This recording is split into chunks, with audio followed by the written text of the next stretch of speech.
Bonjour à tous et bienvenue dans ce tutoriel pour apprendre à extraire les documents de Star Citizen afin d'en faire du modélisme 3D, notamment pour faire des objets à imprimer sur une imprimante 3D ou alors si on a envie de s'amuser à faire des animations sur des outils tels que Blender et autres logiciels utiles, Autodesk 3D, etc. Donc il vous faudra pour cela StarFab, l'outil le plus abouti de la communauté, qui supporte Blender 3.1 jusqu'à la 3.6.4. Donc je vous conseille de prendre la 3.6.4 qui est évidemment la plus récente compatible. On est déjà à la 4.2 mais là l'outil n'est pas adapté donc on reste sur ce format là. Pour que tout ça fonctionne, il vous faudra également d'autres logiciels tels que DirectX Text, en fait c'est un texte converteur. Et enfin il nous faudra CryEngine Converter, donc qui permet lui d'extraire les objets, les DAE dans les fichiers de CryEngine, qui est évidemment le format source des fichiers Star Citizen dans les CGF. Et donc Blender 3.6.4, je vous mets tous les liens dans la description pour vous permettre de facilement télécharger et installer tout ça. Alors maintenant on va aller sur StarFab. StarFab, voilà comment ça se présente. On va d'abord avoir un menu qui nous détectera automatiquement si on a la version live et ou le PTU sur notre ordinateur. On va lui dire où est-ce qu'il va pouvoir trouver le fichier data P4K, mais ça il va le détecter automatiquement. Et on n'oubliera pas d'aller dans les paramètres pour lui signifier où trouver le CGF converteur, le text converteur et aussi Blender. Et une fois que c'est fait, eh ben, il n'y aura plus besoin de le refaire et ça c'est top. Donc une fois que StarFab aura tout chargé, en appuyant sur la partie live ou PTU, selon celui que vous avez téléchargé et que vous voulez exploiter, vous allez avoir ce menu qui est en fait celui utilisé le plus souvent par la communauté pour trouver un peu des leaks dans le jeu, des futurs contenus. Nous on va s'en foutre un petit peu. Ce qu'on va faire, c'est d'aller cliquer sur Blender et on installe alors le Blender add-on qui permet en fait de créer un lien entre StarFab et Blender. Ça nous permet de faciliter le transfert. Donc on revient sur Home, on va dans Content, on va voir les véhicules. Si on va en bas, on a l'onglet Armes, on a les onglets Personnages et autres.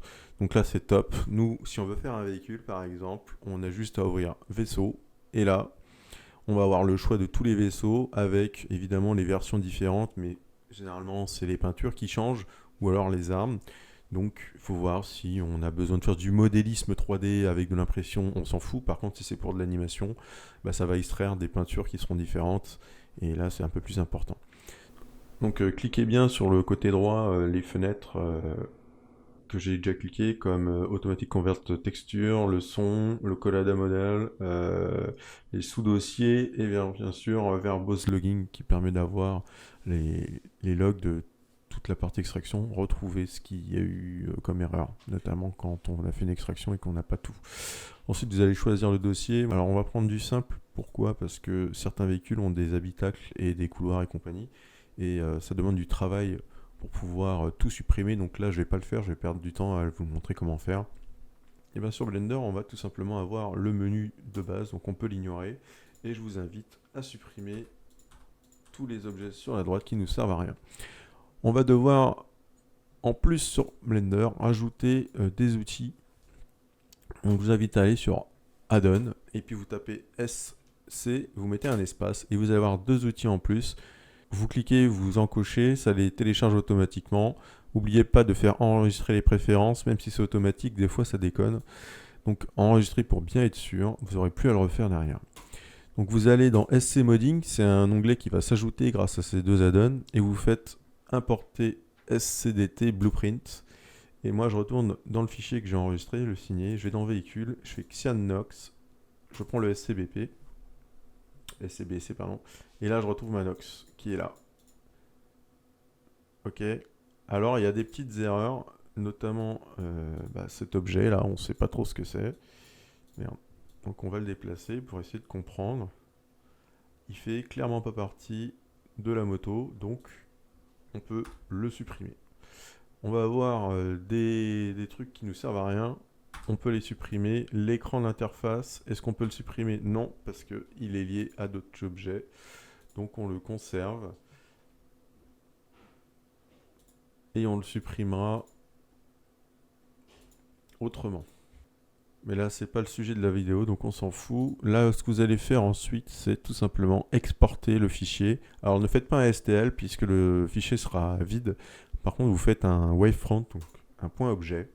Vous avez juste à l'enregistrer là où vous voulez l'avoir. Donc moi, je vais dire que je veux une Nox. Ça s'appellera Nox. Et je fais... Le fichier sera vide, mais en objet, en wavefront. Vous l'enregistrez là où vous le voulez. Moi, je le mets à la racine. Je l'appelle Nox. Donc, vous voyez, je l'ai déjà fait. Vous faites exporter, mais n'oubliez pas pour l'exportation de tout regrouper. Et vous faites exporter wavefront objet. J'espère que ce tuto vous aura servi et qu'il vous aura plu. Si c'est le cas, je vous invite à commenter, liker